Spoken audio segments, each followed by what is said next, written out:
Today's video I will be showing you how to fix Switch green screen problem. So the answer is easy, just go to the settings, then scroll down to the apps section,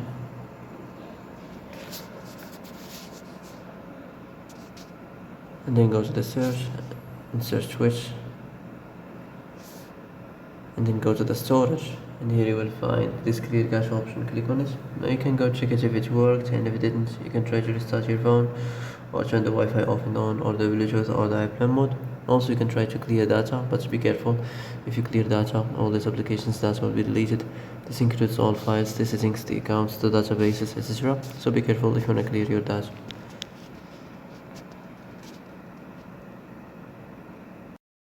And that's it for today's video. I hope this is the answer you've been looking for. If you like this video, don't forget to like and subscribe, and see you in the next video. Thanks for watching.